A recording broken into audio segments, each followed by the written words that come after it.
Kia ora, New Zealand. Welcome to Sweet Chain Live. My name's Matt Drake. This is episode 125.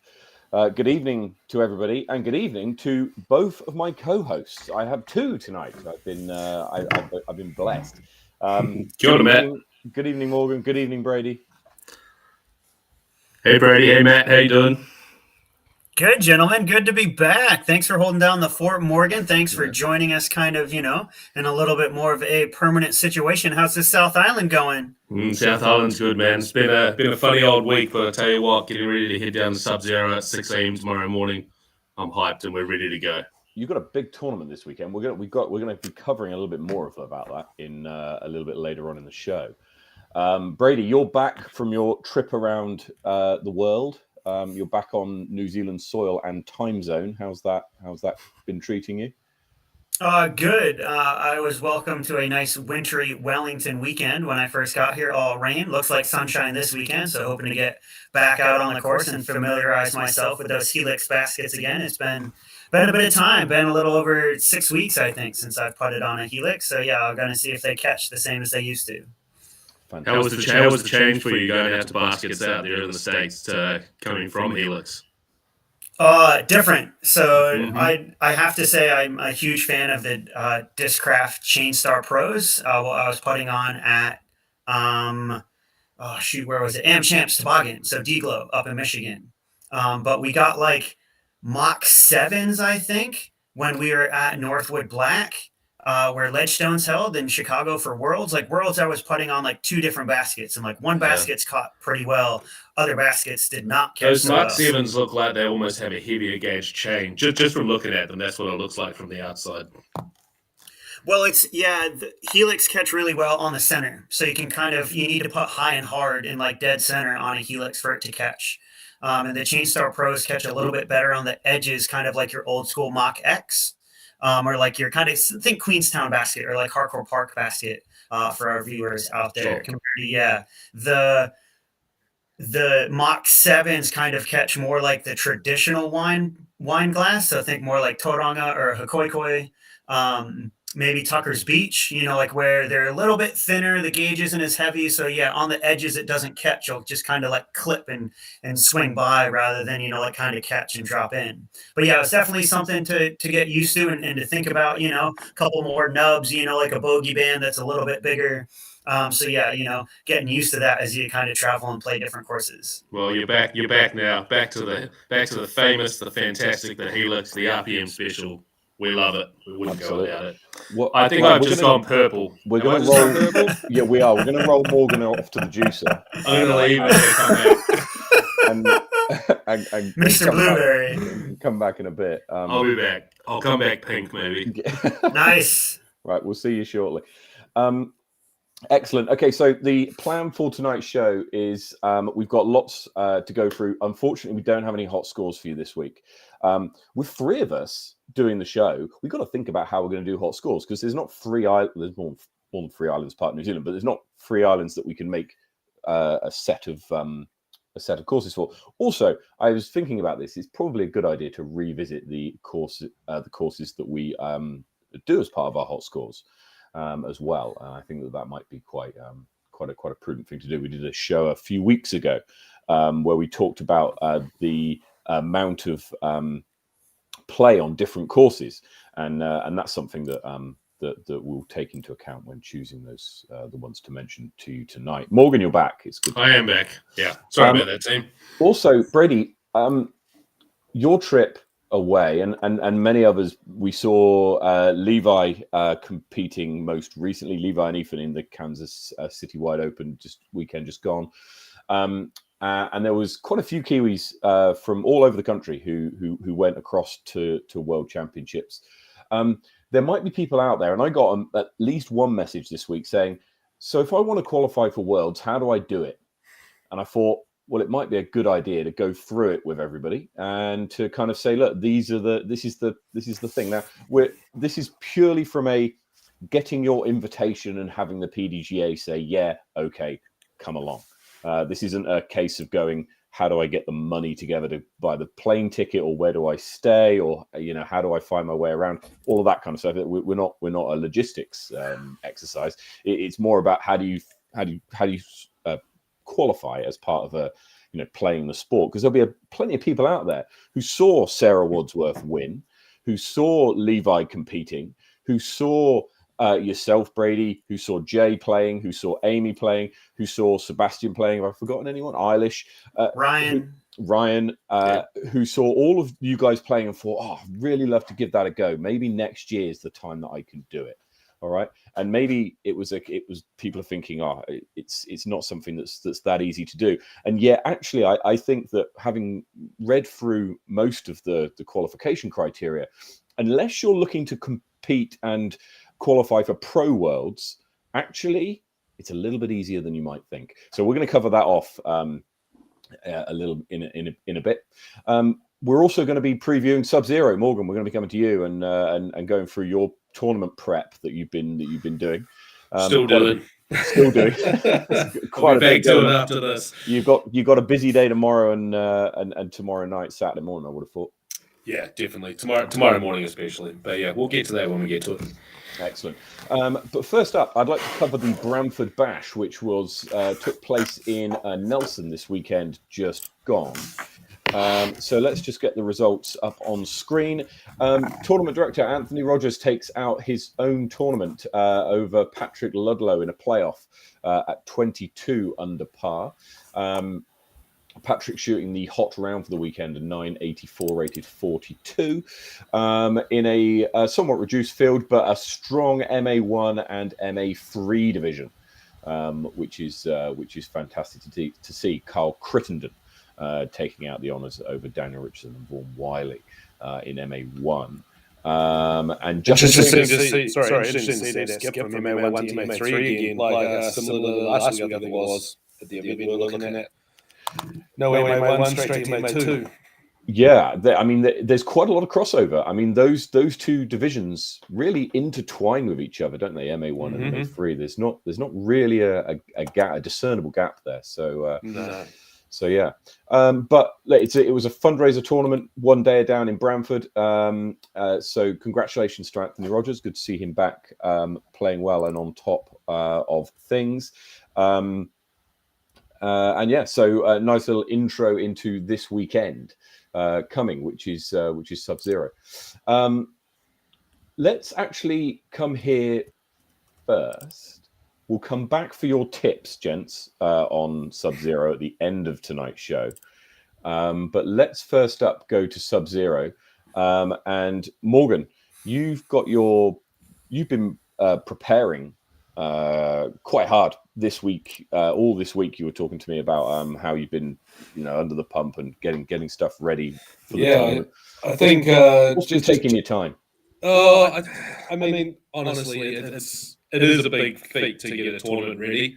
The last week leading into it's always going to be very, very busy. But what happened to us at work and my normal day job this week, we've let 2 people go on holiday at the same time.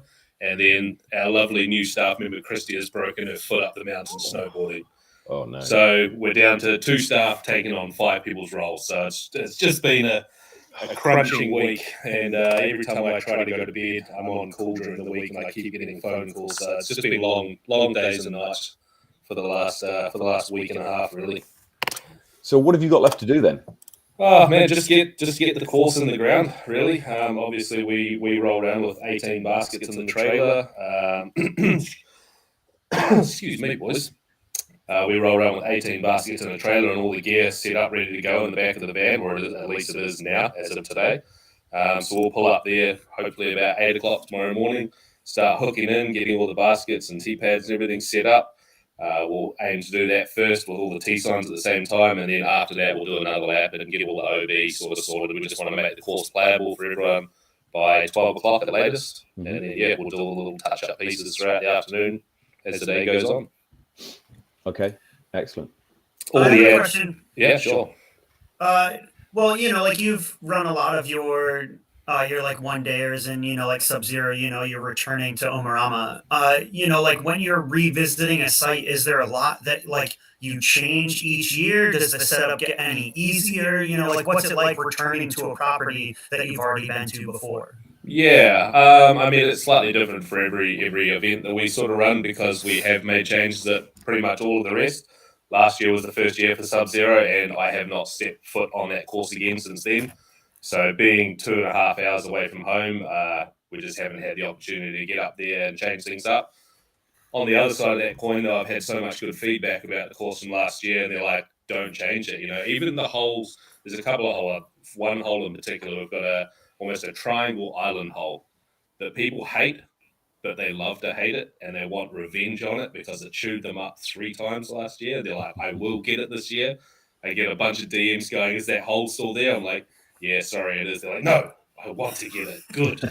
So I don't know. This is only the second year of Sub-Zero, so we're leaving the course exactly how it is for this event, and we'll look to the future afterwards and see if anything needs changing. It's a pretty cool layout. We just take the feedback from everyone and roll with it. Fantastic. And you've got, so it's a, forgive me, I've not been down to Omarama. It's a permanent course? No, not at all. So you're setting golf up course. So you're setting up baskets tomorrow. You're setting up the full course tomorrow. 18 baskets. Yep, 18. Wow. I don't know. Adam and I, as Brady mentioned, we've done this a lot. We have a pretty good routine where we don't even really have to talk about what we're doing. It's just tag, touch, and go, and there's a basket there. But yeah, it's just about getting it all in the right placings and getting your tee pads in the exact right spot. But we're pretty locked and loaded and ready to go. Yeah. And you've had some Go on, Brady. Well, I was going to say, Morgan, as a TD, and you've run this event before, what's something you're looking forward to this weekend? Is it lunch. A certain hole? Is it lunchtime? Why are you looking forward to lunch? Because I make lunch as well for this event. So oh, really? Yeah. So we cater for this one as well. We smoke all the meat. It's last year was pretty fantastic. We're doing similar but slightly changing it up. But I think everyone's going to be pretty bloody happy with lunch, So that's been a pretty high focus of the week as well, to be fair. But no, outside of that, lunch, obviously, always going to be excited for that. But I don't know, man. I'm excited to try and play this, or to see everyone playing this event in not snowy conditions, because to be fair, it doesn't look like it's going to happen that way. It looks like we may get a little bit of rain on Sunday morning, but clearing in the afternoon, but not snowing for 48 hours. So I'm interested to see what scores people can lay down on this course, because it's definitely very scoreable, but it can also chew you up very easily. So that's what I'm looking forward to. Excellent. So you've had people registering right up until, still the last minute, right? You had people coming in. Just within the last hour, I think. Ben Quinn was the last one to sign up. You reminded me just before. Yeah. So 56 players. Not a massive field. There's it's obviously winter and there's a few other events coming up. So, but I tell you what, 2 weeks ago there was 30 people registered. So coming out with 56 today, very, very happy. Yeah. Excellent. Ideal. So still places available. If people want to get involved, they can message you. We've actually closed registration now. Registration closed at 6 o'clock tonight. Okay. Made a few posts about that. Just wanted to make sure the admin side of things was all done and dusted, so I can just focus on actually setting up the event tomorrow. Yeah. Well, it makes it a bit easier, rather than having people showing up. Yeah, for sure. Yeah, for sure. But yeah, if anyone's looking for their cards are out already, guys, on the PDJ website. Fantastic. Let's have a look at the PDGA website now. This is for Sub-Zero. So quite a strong hole one feature card. Would you say that was, Morgan? Yeah, it's a nice one. I like it. The only person I wonder why. No, the only person that got added to that, because it was randomized, the only person that got added to it, because we had a 3-card come up when I randomized it, was Trent Hogg, as he was one of the ones that registered quite late, just him and Ben Quinn. So I just had to add them to the cards and stuck them straight on there. Fantastic. We're going to go through picks a little bit later on when we go through odds. I'm not going to say it, but I have a very strong pick for this event. You got a very strong pick for this event. Yeah, I have a very strong opinion for my opinion. Good stuff. Well, we'll see whether your strong opinion agrees with our data analytics team, who have been crunching the numbers ahead of Sub-Zero to give you the odds on the favorites this weekend. We'll go through those a little bit later on. Let us know in the comments who you think is going to win Sub-Zero, and see if you agree with our panel's picks a little bit later on. Right. Now, Morgan, you mentioned a minute ago that you were working with somebody who was skiing and they broke their foot. Sure did. Unfortunately, my offsider at work. Well, they weren't, unfortunately, the only person to break a bone in their leg. I don't know if you saw this earlier on today. This is Paige Pierce's Instagram. Earlier on today, she was on a practice round at the PCS Open in Norway. And slipped on a slippery bridge and broke her leg. It looks like it's going to need metal plates or like pretty bad. Super bad. I feel so sorry for you. You know, it is. Yeah. Yeah, I mean, have either of you ever broken a bone to this kind of severity? Yes. You have, Morgan? What happened? Multiple times. Yeah. I don't know how I don't have any plates in me. I've broken almost every bone. I grew up as a sort of a chaotic child, extreme sports sort of chaser, falling out of trees, breaking, skiing, breaking arms, shoulders, dislocated shoulders, feet. Yeah. Done all sorts. Took you some time to get back to your pro disc golf career. Well, if Paige could take just a page out of my book, before I lived in Queenstown, I broke my shoulder. Well, sorry, I snapped my growth plate in half, dislocated my shoulder. They flew me to Christchurch to sort me out. They said you can't do any sort of physical activity for the next 6 months. I was back on the plane the next day after surgery, flying straight back on Coronet Peak skiing again. So, Paige, just come on, girl. Disregarding all doctors' advice. Yeah. I think we can blame my dad for that one. I was about 15, so full send. Brady, anything as severe as Paige's injury?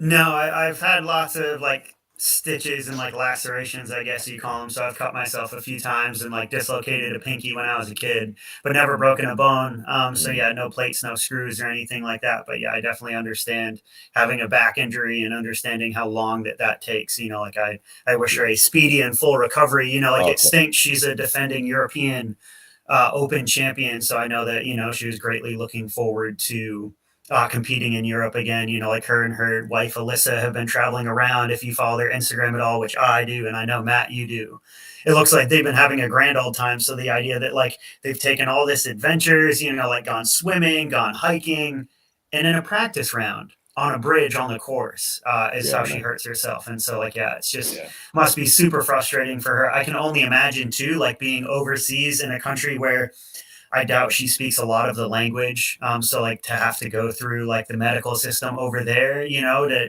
with an injury of this severity must be insane. Morgan, you get to fly to, Christchurch, your kind of hometown as it were. And, everyone speaks, Kiwi anyway, well, the town they're in for the PCS Open is a tiny little village. It's really not very big. We're talking about one junction kind of village, right? And so they would have had to have some kind of trip to a larger facility, I would have thought. I will tell you one thing that did happen to me when I was out at Tooney a few years ago. Is we're in our practice round the day before the event started, threw a disc, not OB, but just out into the bushes, stood on a stump to get a bit of height. The stump just crumbled underneath me, fell straight forward, eye straight onto a stick, open eye, and my eye just went fully red, swelled right up, and that was the day before day one of Tooney. So that was not ideal. That could have been a lot worse, but didn't lose an eye, but it was not great. It's not great being injured, as you say, in a foreign country where you don't know what the medical situation's like there, you don't know what the hospital's like. And thankfully, I'm assuming she probably has her wife with her to help her along on that situation.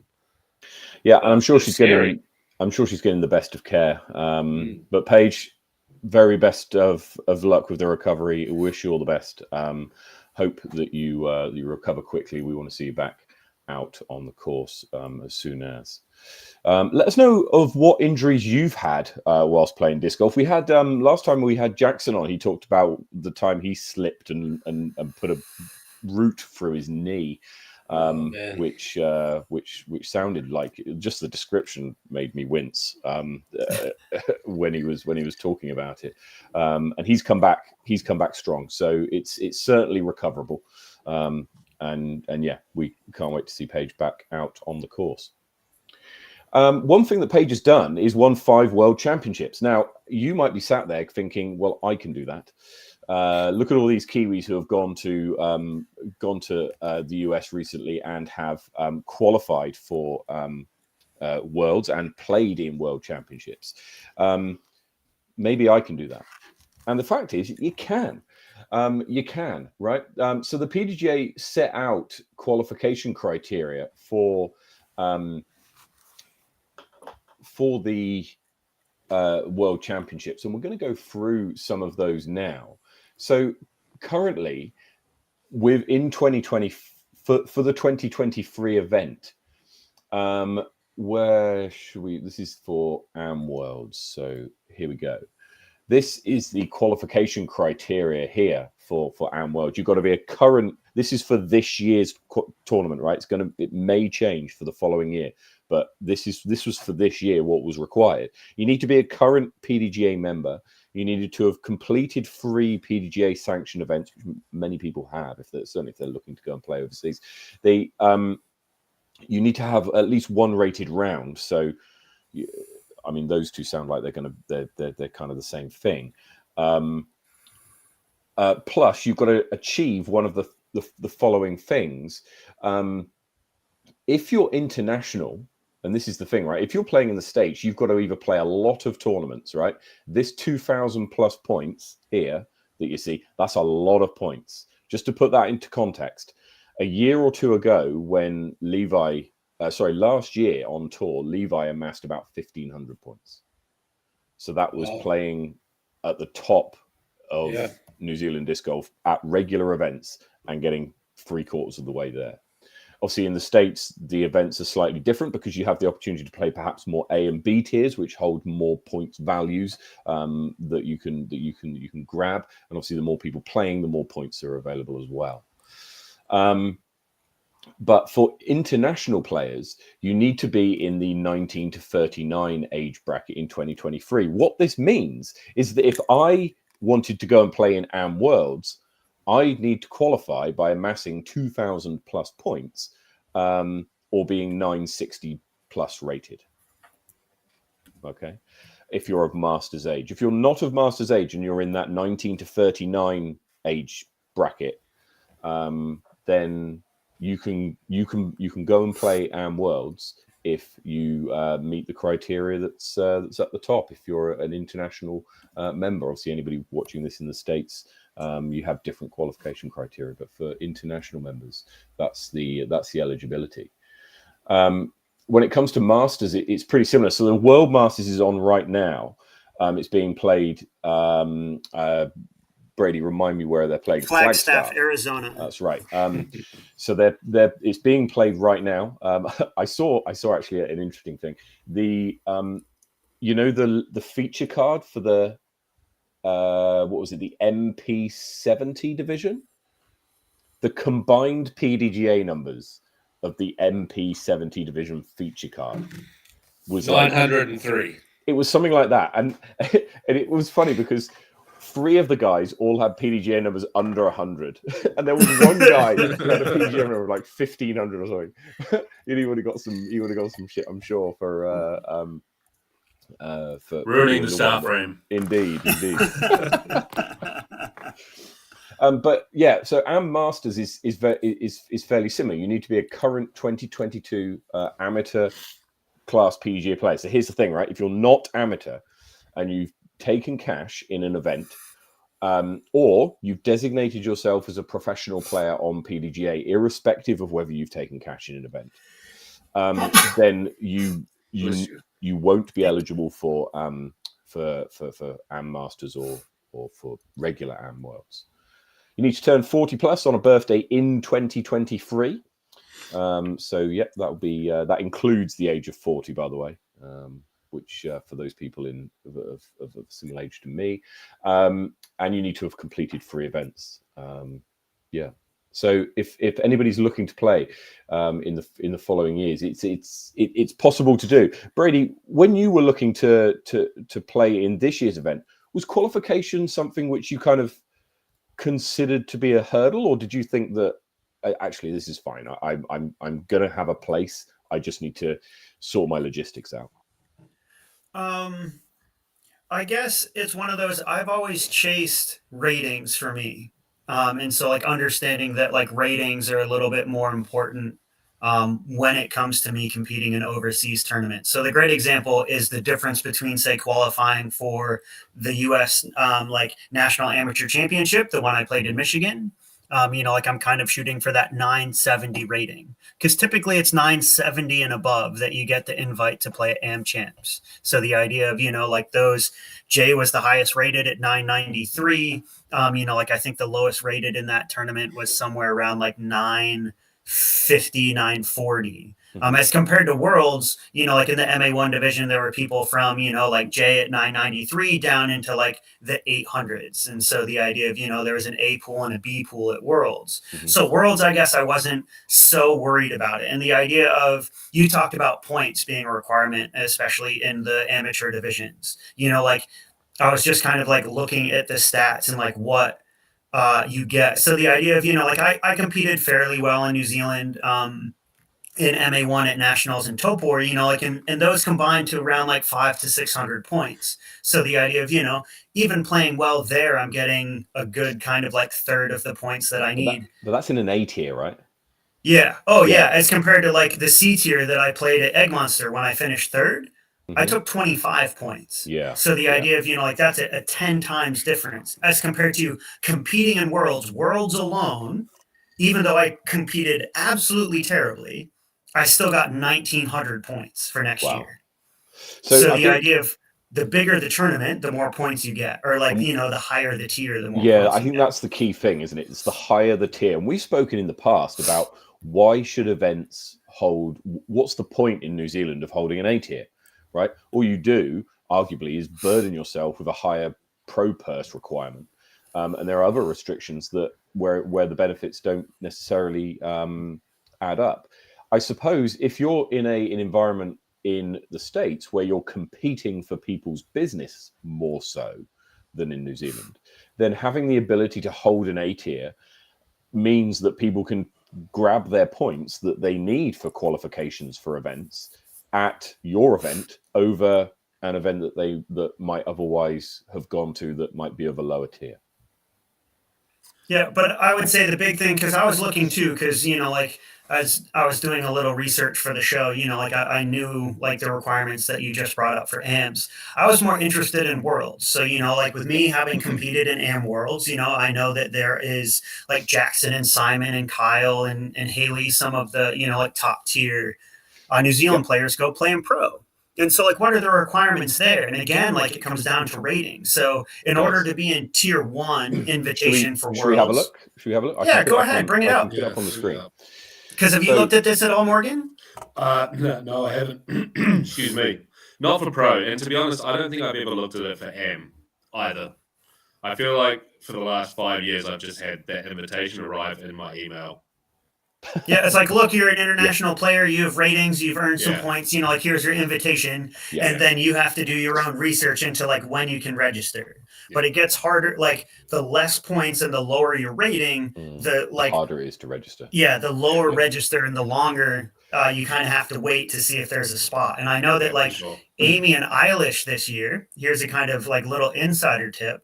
Amy and Eilish were worried that the tournament was going to fill up before that they could register, because they had to wait like 3 or 4 weeks before they could actually register for Worlds. And so they're like, okay, like, do I book anything yet? Do I get my hotel and airfare and that kind of stuff when I don't know if I have a spot or not? They did, thankfully enough, and they went over and competed extremely well and had a great time. Yeah. So like I was happy they got in. Go ahead, Matt. Well, it makes it easier, doesn't it, when there's also different situations here. You've got someone like Levi or Jay or Ethan going over where they're either going over and they're combining lots of different things together, right? So they're not so reliant on just one event. And also in the case of someone like Levi, it's pretty much, he's going to get an invite and be one of the earlier invites as well. Or there's someone like yourself who's actually got family abroad. So like it makes it easier in terms of finding somewhere to stay, the logistics of flying into places, etc. It's not so much of a alien place to you, America. I'm not saying you know what I mean. Like, what are you saying? What are you saying, Matt? I'm What's saying wrong with the US? I've never been to the States, bar the smoking lounge in Los Angeles airport, right? So I can't say that I've that I've got too much experience, and yeah, when you go to a new country, irrespective of whether they speak the language or not, I think it can be quite daunting for a lot of people, especially if you're traveling on your own. And so I think if you're from the country originally, or you've got a support network already there, I think that makes it easier to and gives you a little bit more security in booking things, right? Rather than kind of hovering over the button, going whether shall I, shan't I? But here's the eligibility criteria for 2024. So if you're looking at this, going right, Worlds this year, I can't get in because it's in August, but I might make it into 2024. Here's your criteria, right? And it's not too late. You've got to be a professional class PDGA member, right? So if you're an amateur currently, you can't make it. You've got to change your registration on PDGA, or you've got to take cash, which will automatically change it in order to qualify. Okay. You must be a current 2023 PDGA member by December the 15th. Now, most people, if they're thinking about playing Worlds at this point, are probably that. You must complete 3 PDGA sanctioned events. Again, that's probably something you're going to do. And then you must have a rated round during the 2023 PDGA Tour year. Now, the Tour year, that runs January to December? Correct, for the US. Yeah. And for Worlds criteria. Now, then it's done in a series of invitation tiers. And so if you're 10-20 rated, of which there's nobody in New Zealand who's currently 10-20 rated. And this is based on your February 2024 rating, right? So your rating now is irrelevant. It's your rating in February 2024. So you got 9 months to, sorry, is that right? 8 months to sort your rating out if you want to get into that tier 1 registration banding. There's nobody in New Zealand who's currently 10-20 rated. Then tier 2 kicks in at 1,000 rated. Now, there's nobody in New Zealand who's currently 1,000 rated. I think Jay Watkinson's the highest at 998. Or it might be 999. My apologies, Jay, if I'm one or two off there. Has the most recent one has the most recent ratings update has come out. Yes, yeah, we'll take a look at that in a minute. There's nobody who's 1,000 rated. Now, then it's tier 3, which is 980 rated. Right now, in terms of players who are 980 rated, there are a few. I think there's about, I'm going to guess 8 players, I think, that are 980 rated. Let's just see if I can grab who they are. So it looks like Jackson has overtaken Jay. Jay dropped a little bit after his performances in the States. So Jay is currently at 990 rated. Jackson is currently at 996. Yeah, so there are 6 players who, not that one, this one. There are 6 players who are currently 980 rated or above in New Zealand. Okay, 6 players. Jackson and Levi leading the way on 996, as you say, Jay on 990. So those 6 players would be eligible for tier 3. So what happens is everybody who's in tier 1 says, am I going to play or aren't I? Then everybody in tier 2 gets a refusal a few weeks after, and then the invitation for tier 3 goes out. Now, after that, it's basically a free for all, right? Because once you get down to tier 4, which is 935 for players who have appeared in majors, and then it's 970, right? So you've really got to, and if you're under 970, you don't have a chance to play. Okay. Lowest right? they'll accept at Pro Worlds is 935 Oh, okay. Sorry, but you for 2023 For pros. for pro, correct? For pros, You an have to amateur, be 970. 935. you've got to be 935. Okay, or an amateur at 970. 970, yeah. I see. So if we look at even at 935, there's 25 to each page. 935, there's what, 50 people? 50, how many is that? 60 people in New Zealand who are 935 rated or above. And in terms of 970 for the AMs, I don't think there's too many AMs who are 970 plus either. But just Ryan. Ryan and Jay. Look, Levi's already turned pro. Good lad. We like to see that. I thought he might have taken. So Cash, that was finishing he 29th. cashed at Kansas City wide. He did, yeah. Finishing 29th, tied with Paul Ulibarri, which is pretty good result. So well done to him. So there you go. Look, that if you're looking at trying to get into a World Championships, you want to emulate the success that Sarah Wadsworth had, or you want to go over there and beat all the American AMs and juniors or masters at their game. If you want to play in the AM division, it's actually all right. It looks like it's pretty achievable. It's probably logistics, getting there, money, etc. That's the tough thing about it. If you're a pro, you got some work to do. There's not too many people who are currently qualifying in New Zealand to be able to play in Pro Worlds. Obviously, we want that to change. But I tell you what, there's a hell of a lot of other events out there that you can go and play, guys. We're not just talking about Pro Worlds and AM Worlds. There is thousands of events, and we think you should go and play as many as you can. Yeah, look, Morgan, you've played tournaments abroad. Brady, you've played disc golf tournaments abroad. I've played ultimate tournaments abroad, the competitive ultimate tournaments abroad, and they were the most fun I've had.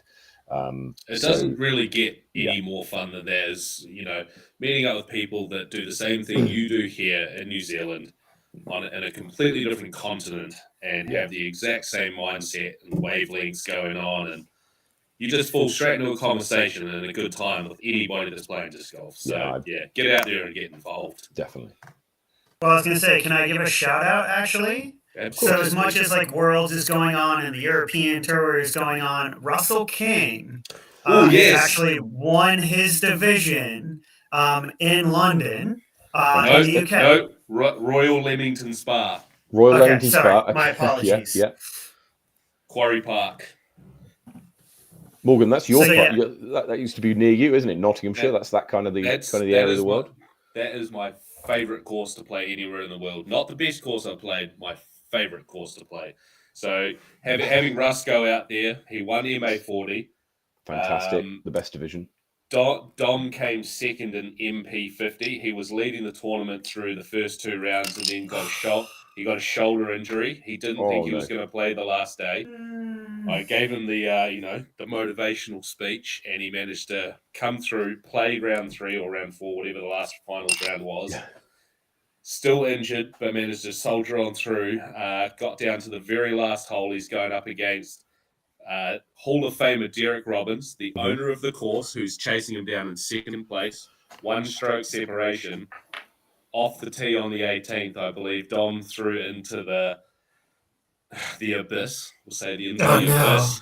And Derek put it within like 2 meters of the basket for the tap-in. And Dom scrambled back for his 4, and Dell took the birdie and the win on the very last hole, which was also the celebration of his 50th Frisbee anniversary. 50 years of playing Frisbee sports. Wow. Incredible. What a way to get that win, though. That's fantastic. There he is, Russell King, winning it handsomely as well. Yeah, like 7 strokes. He got it in the first round. 14 strokes. He was 14 strokes ahead at one point. 14 strokes. That's crazy. Oh, it is 14. Yeah, there you go. That's crazy. Well, well done to Russell King. Paul Waite, very good ultimate player, actually. I remember playing against him and losing a lot. And Jamie Cross, again, very good ultimate player. I love looking through these names here, seeing Richard, Dinko and his sister Maya out there they run all the tournaments out in Croatia. Gary, oh my God, I could just keep going through that list. As long as someone beat James Luton, I'm happy. I wish I was watching this. So what makes Quarry so much fun? Why is it your favorite, Morgan? Oh, man, I don't know. You know when everything just clicks on a course, or not even just a course, anything you do, there's always something that's going to be your favorite. And it's the love and attention that goes into this course, right? So this piece of land was just a bare piece of farmland, and I don't know the age to it, but let's just say 25 years ago, this was just a bare piece of farmland. Derek went and bought this land, planted all the trees exactly where he wanted them for every single fairway. Oh, wow. And he's pruned, obviously, new holes through what he's planted, and it's all growing up. And any tree that comes down on that course now, he carves into, or he brings someone in, they carve it into a different statue and put it around the course. They've made Stonehenge out of tree stumps on one of the holes there now. I don't know. It's, as I said, it's not the best course, but just every piece of love and work that goes into that place, you can see it on every single corner and every single blade of grass there. And it's amazing. It really, truly is. Wow. We had a comment in the chat here. So shout out to Michaela Kerr, who's playing in the AM European Open this weekend. This is being held in Finland. So there she is in the FA1 division. That's being held in Nokia, in the same place as the European Open is. And that takes place this weekend. So European Open for pros is being played next weekend. Just a small 503 players. Absolutely. Yeah, just casually. That's crazy. Wild. That's crazy. So yeah, very best of luck to her. You can follow all of the scores of that on the PDGA site. Michaela. Excellent. Right. So get the moral of the story is go and play disc golf abroad. I think is the overall feeling from the group. Go and play disc golf in general. We got plenty of tournaments that are going around. We got a casual one here in Wellington. The Hardcore Heiser is on this weekend on Saturday. Morgan, you got your tournament going on down south. So yeah, there's plenty of disc golf going on both on these islands and abroad. Yeah, absolutely. Right. Before we head into the tournaments that are coming up and we have a look at the odds for the Sub-Zero this weekend, Brady, Morgan, anything else you want to cover off on this evening? Sorry to those guys that I played disc golf with this week. I just really didn't bring my A game. I'll see you next week or this weekend. Just an apology. I wanted to I had a kind of quick question for the both of you guys. And so, Morgan, you kind of touched upon it earlier, as we were talking about Paige Pearson or injury and the idea that you were a rambunctious youngster. And so that you had those extreme sports, skiing, and that kind of stuff. When it comes to off the course, are you ever concerned, like if you're out skiing, out biking, out for a run, being like, oh man, if I get hurt, it means I can't play disc golf? Does injuries off the course ever make you think, oh man, this is going to affect my disc golf game? I'll jump in. No, not really, to be honest. Like when I'm doing sports like those, and I still do, like I live in Queenstown, we live and breathe that sort of thing. If you start thinking about stuff like that, that's when it happens. And thankfully I grew up breaking all those bones and learning that the hard way is when you go full send, you really have to go full send and actually just commit. It's when you don't commit is when things go wrong. So I know my limits. I know when to slow down. And yeah, to be fair and honest, it's not so much disc golf that makes me worried if I do think about it. It's work and income and mortgage. Real world stuff. Yeah. Oh, you adult you. Yeah, right. Adult haircut, Well, let's not go too far. But anyway, he's still got the gamer headphones though, so I don't know how much adult we're talking. I had to dust them off for this though. How about you, Matt? Do you ever worry about that? I don't play a huge number of sports outside of disc golf. I do a bit of running, and during the summer I was playing a little bit of casual flag, in very, very casual. But I am kind of worried about it, because when I was younger, I used to play some basketball. This is prior to Ultimate, and I was forever, like, if you have a look at my fingers now, you'll see that they're not quite kind of straight. They kind of twist ever so slightly, and they're kind of off angle. It's because I've dislocated and smashed them up a whole bunch of times. Do a bit of WWE on the track. Yeah, I guess so. Yeah, I sometimes do some WWE, take my daughter on. I actually did have a disc golf injury that caused me to change my disc golf. It's probably 2 and a bit years ago now. Dodgeball. Just went and played with my wife's sports team with work. Just went and filled in one night. Got a little overly aggressive with the dodgeballs, doing 360s, trying to take people's heads off.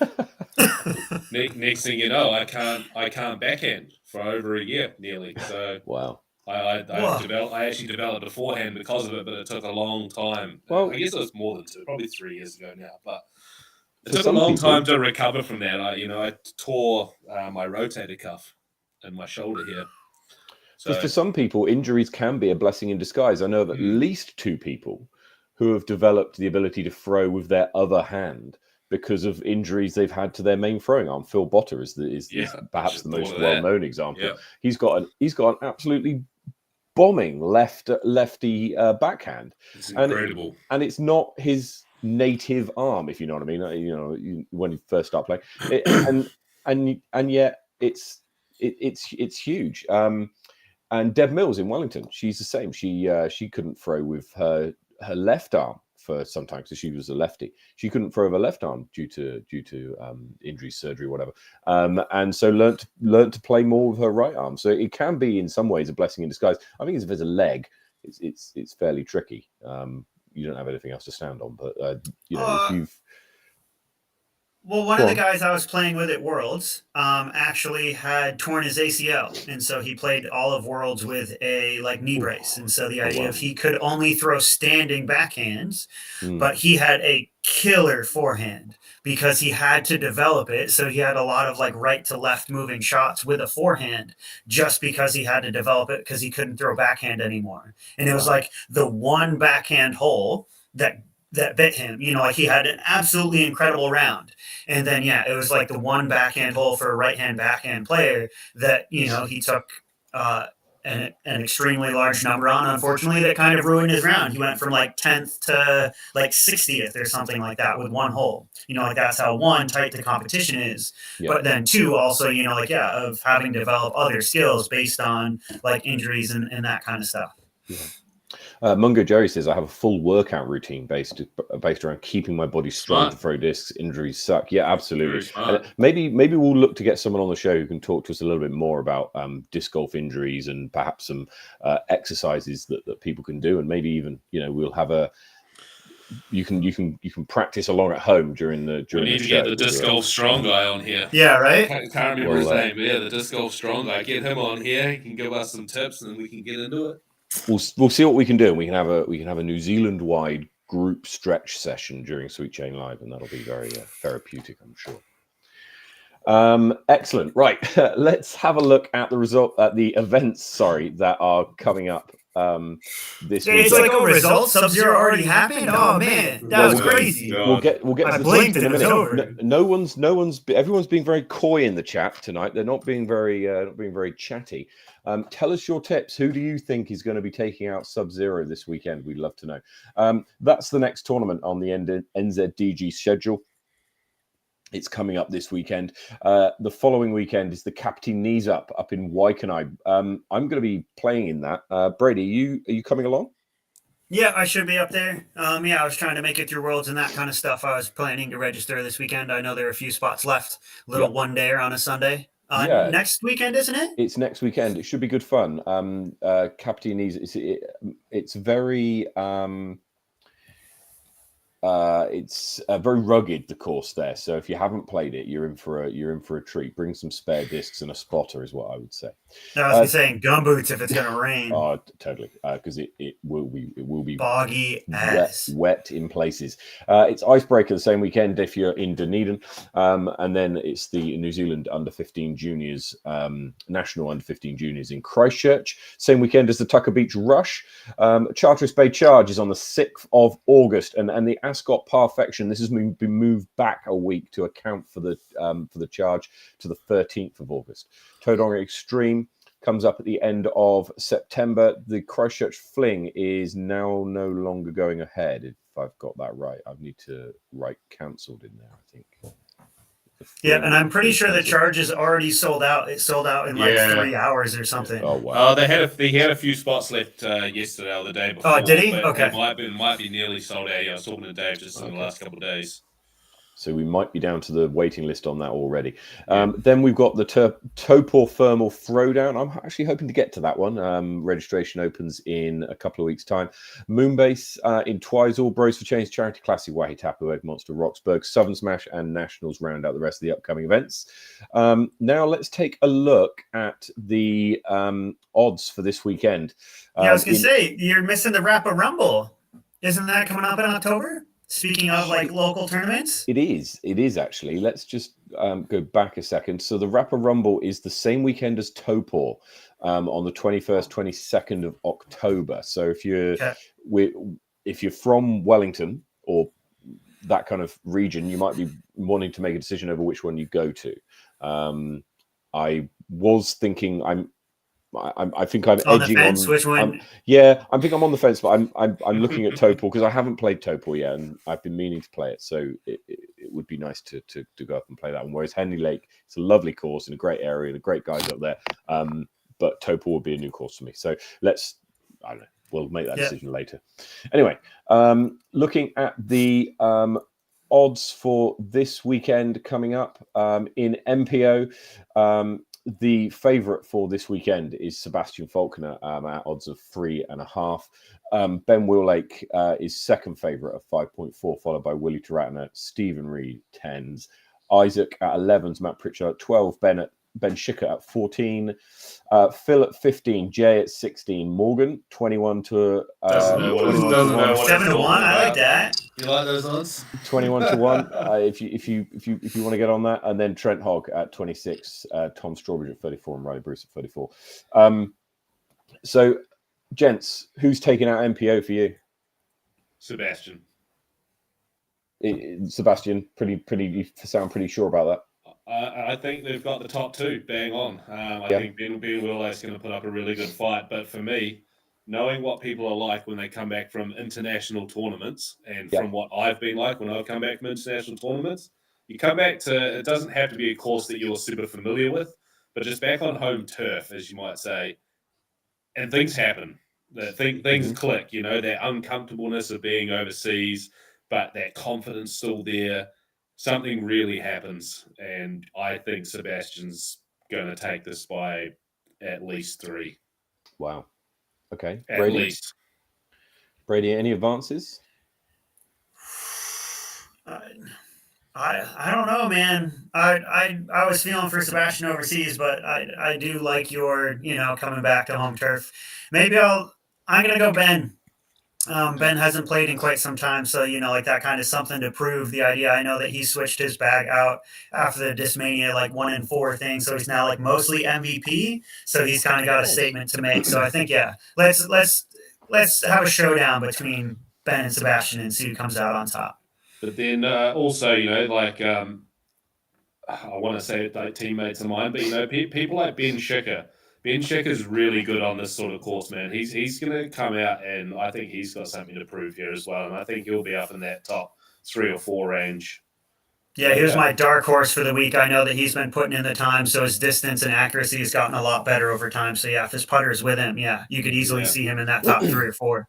Yeah. 100%. Now you might be wondering what the numbers under the highest are. These are the odds that you get for each player finishing the highest amongst the people in the same kind of column, right? So And these odds are available on our Discord. So you'll find the Discord link in our description. You can go onto our Discord and place your bets on who you think is going to take this out. We've got some juicy bets already been placed, especially in the MA1 division, which we'll get to right now. MA1. So we got Duan Fisher in is the favorite by a long way, right? Odds of 2.3. Bar the field at 9s. I haven't put in Ben Quinn because he literally arrived on the. I saw his name on there about 10-15 minutes ago, so the odds haven't come through yet for Ben.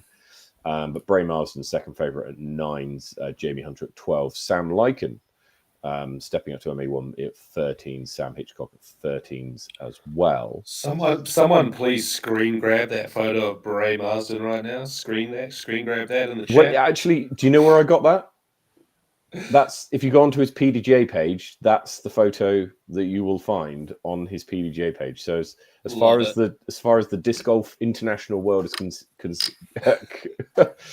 concerned, that's what Bray Marsden looks like. Look, I love you, Bray, but that looks like you're straight out the pub and you're fizzing Duan, who's out there shooting pheasants. I'm not sure what's going on here. Now him and Stephen Reed, out in that cornfield, making up an 18-hole course. And said DSS and Gore or whatever.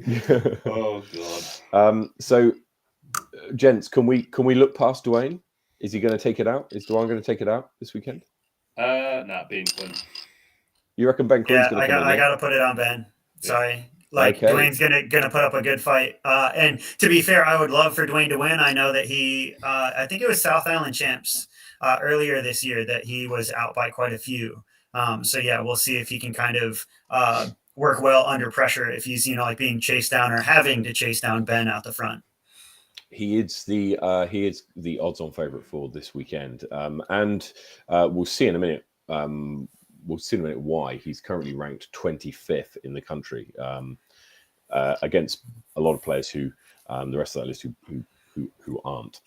And finally, in FA1, Alison Tweedy at 1.2 against Holly Norris and Nikki Day. There's no argument there. Are we comfortable there? Oh yeah, yeah, 100%. Yeah. No disrespect, but Alison is right now on another playing level.